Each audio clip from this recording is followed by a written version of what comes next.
Minasyaitonirrajim. Bismillahirrahmanirrahim.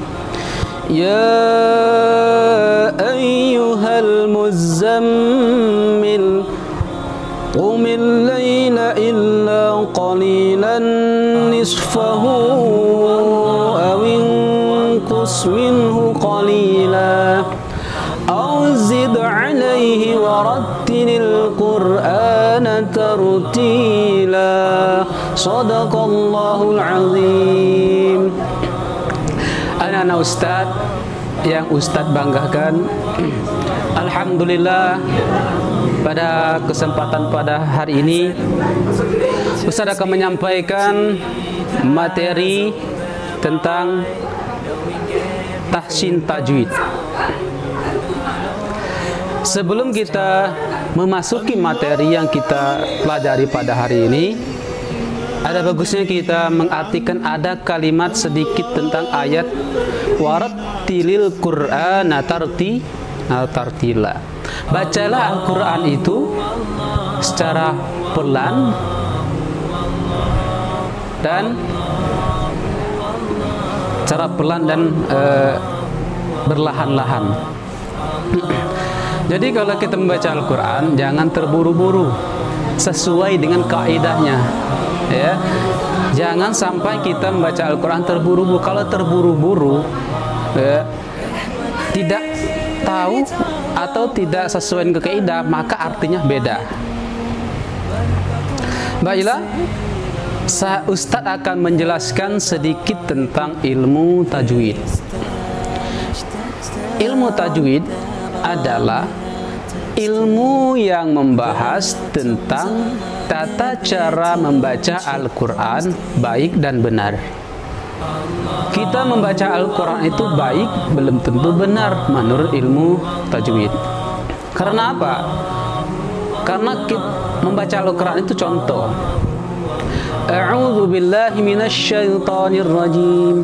Bismillahirrahmanirrahim. Alhamdulillahi rabbil alamin. Baik membaca Al-Quran mendapat pahala dari Allah Subhanahu wa ta'ala. Tetapi kalau menurut ilmu tajwid itu masih salah bacaannya. Karena apa? Karena ketika yang membaca ha itu bukan hak yang hamus, ya, tapi haknya yang dibawa ke tenggorokan. Contoh yang benar adalah alham itu yang benar, itu menurut ilmu tajwid.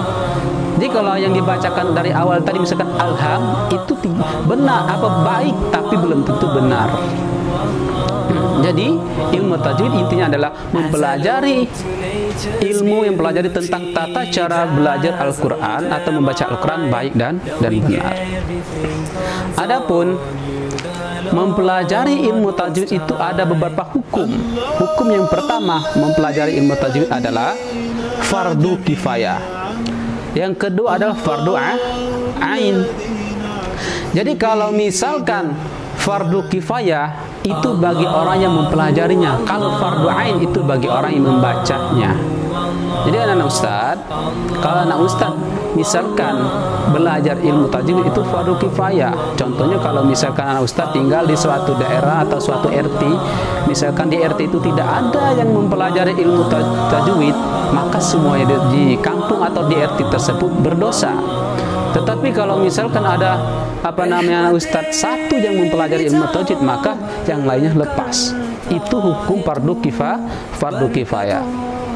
Selanjutnya fardu ain, yaitu fardu ain itu bagi orang yang membaca Al-Quran sesuai dengan ilmu tajwid, itu fardu ain. Contoh, anak-anak ustadz setelah belajar ilmu tajwid dibacakan sendiri-sendiri dan sesuai dengan kaidah-kaidah ilmu tajwid, maka itu mendapatkan fardu ain, pahalanya sendiri, bukan orang lain, ya.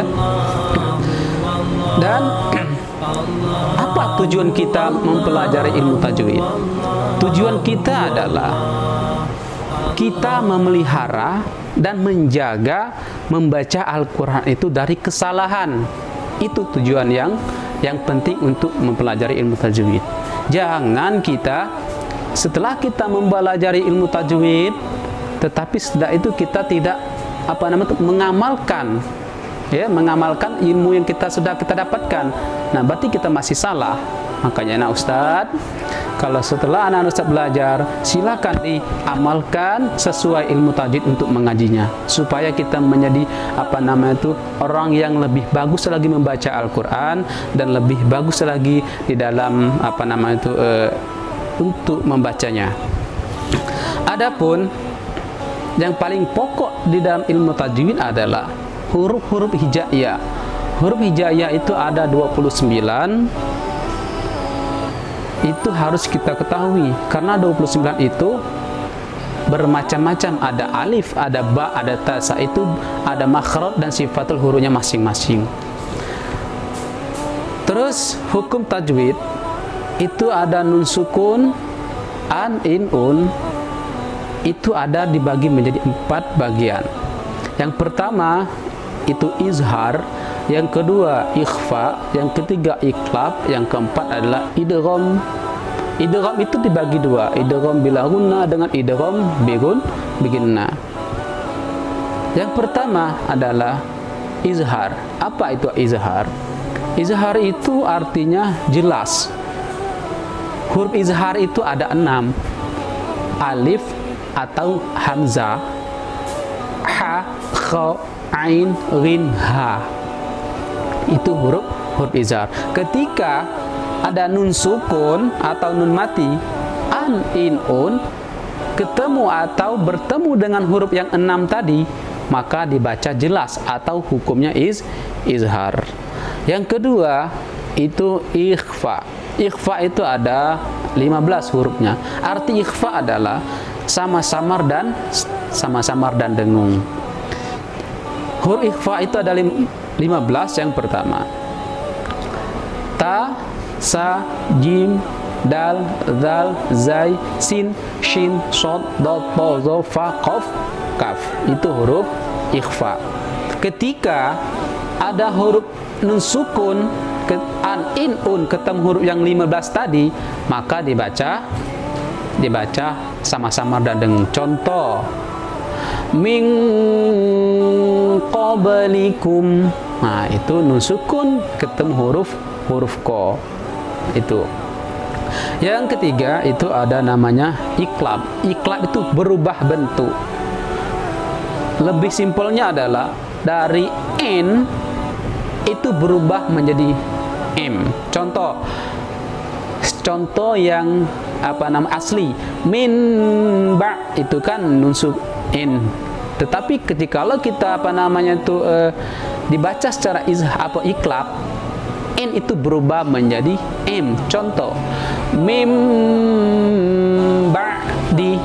Nah, kalau misal n min ba'di, salah, ya. Jadi berubah bentuknya, n berubah menjadi m. Itu namanya iqlab. Yang selanjutnya 4 yaitu idgham. Idgham itu memasukkan sesuatu. Idgham itu dibagi menjadi 2, idgham bi gunnah dan idgham bila gunnah. Idgham bi gunnah adalah memasukkan disertai dengan dengung. Contoh, nun sukun ketemu ya. Contoh, may yasha. Nah, jadi may yasha, bukan man yasha, tapi may yasha. Nun sukun ketemu ya, dimasukkan nun tadi masuk ke huruf ya.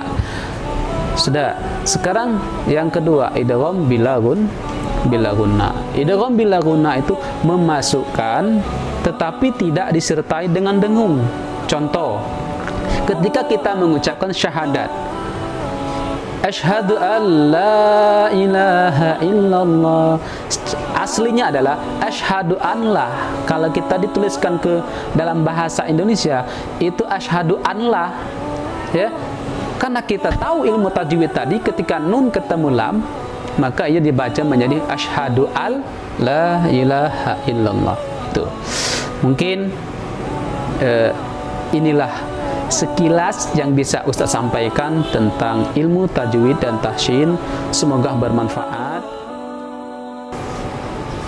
Ustaz doakan semoga anak-anak Ustaz selalu sehat dan puasanya sampai dari awal sampai akhir sehat terus dan bisa mengerjakan tugas-tugas di sekolah. Demikianlah, wassalamualaikum warahmatullahi wabarakatuh.